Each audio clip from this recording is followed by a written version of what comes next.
Hello everyone, today we will be talking about the Enterprise. Not the Enterprise as in the Enterprise name. As always, don't forget to hit that like and subscribe button, and let's get into the video.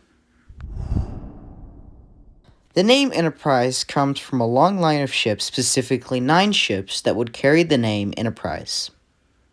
The first ship that carried the name Enterprise was actually a 12-gun British supply sloop that would originally be called George. The ship would be captured by Benedict Arnold in 1775 during the raid of St. John's in Quebec and would be renamed Enterprise under the Continental Army. The Enterprise would serve in Lake Champlain and would unfortunately be burned during the siege of Fort Ticonderoga, I'm sorry if I butchered that name, in 1775 to prevent the British from capturing the vessel.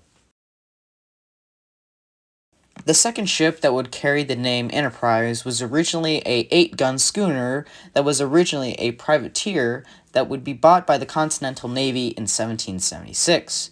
Although there is not much records of what the Enterprise did, we do know that it would be returned to the Maryland Council of Safety in 1777. The third ship that would bear the name Enterprise would actually be the first ship to bear the name Enterprise in the United States Navy. The Enterprise was a schooner built by Henry Spencer in 1799. Although the original design of this ship was meant to be a 12-gun ship, after many overhauls, it would become a 14-gun ship.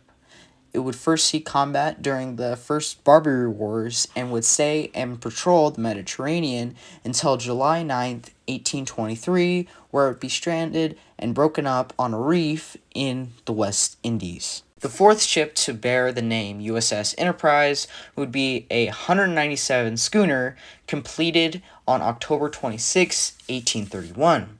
From New York Naval Shipyard. She was commissioned to the United States Navy on December 15, 1831. The Enterprise would patrol various places such as Africa, India, and the East Indies. It would also visit places like Mexico, Valparaiso, and Honolulu. It would be decommissioned and sold on October 28, 1844. The fifth ship to bear the name USS Enterprise would be a 615-ton bark screw sloop. It was built by Portsmouth Naval Yard in Maine on June 13, 1874. The Enterprise would survey many places such as the mouth of Mississippi, the Amazon, and the Mandaria River. I probably butchered that name. It would join the European fleet and survey the Mediterranean. The Enterprise would serve in the United States Navy until March 21, 1886. It would be decommissioned and then recommissioned on July 8, 1890, and it would later be decommissioned for one final time on May 4, 1903. It would be sold and burned for salvage in 1910.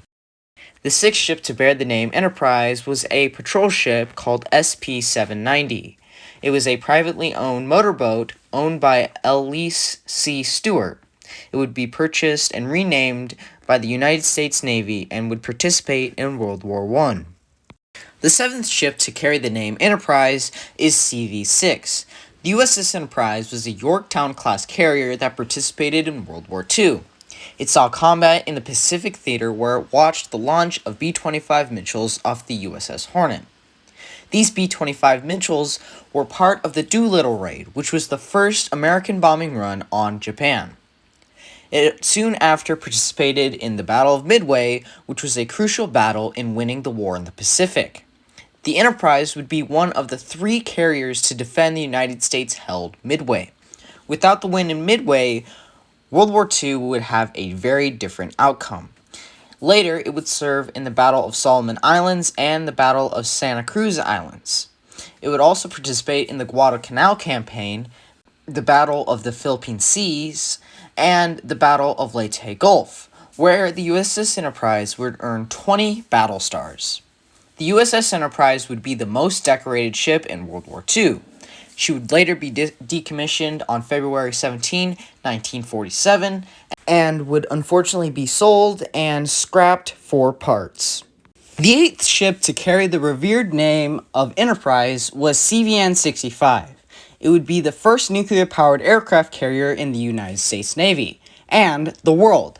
Finished in September 24th, 1960, it would later be commissioned to the United States Navy on November 25th, 1961.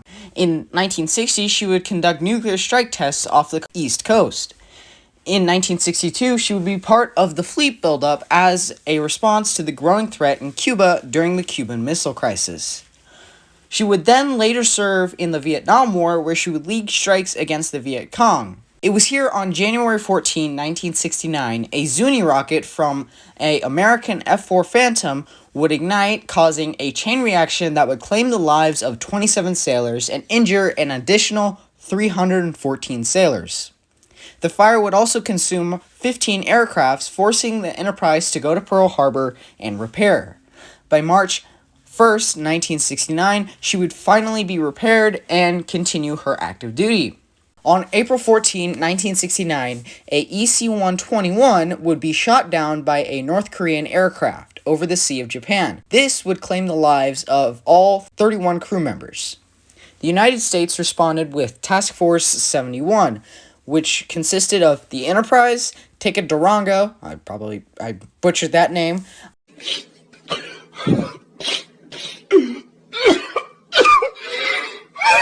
Ranger, and the Hornet, as well as destroyer escorts. This would be considered the largest show of naval force since the Korean War. In 1971, she would operate in the South China Sea and later near the Indo-Pakistani War.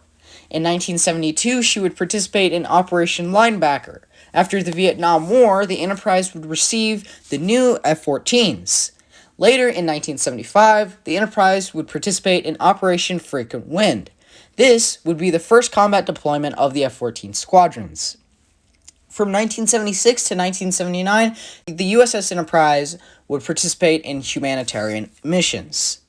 In 1982, the USS Enterprise would complete its 10th Westpac humanitarian mission. In 1986, the USS Enterprise would become the first nuclear-powered aircraft carrier to cross the Suez Canal, and would then move on to Libya supporting Operation El Dorado Canyon. In 1988, the USS Enterprise would take part in Operation Earnest Will and Operation Praying Mantis, which was a direct retaliation towards the Iranians who mined the USS Samuel B. Roberts. In 1989, the Enterprise participated in Operation Classic Resolve, which supported a coup in the Philippines. In 1990 to 1994, the USS Enterprise would experience a refueling of its nuclear reactor. In 1996, the Enterprise would issue a no-fly zone over Bosnia and Iraq during Operation Joint Endeavor.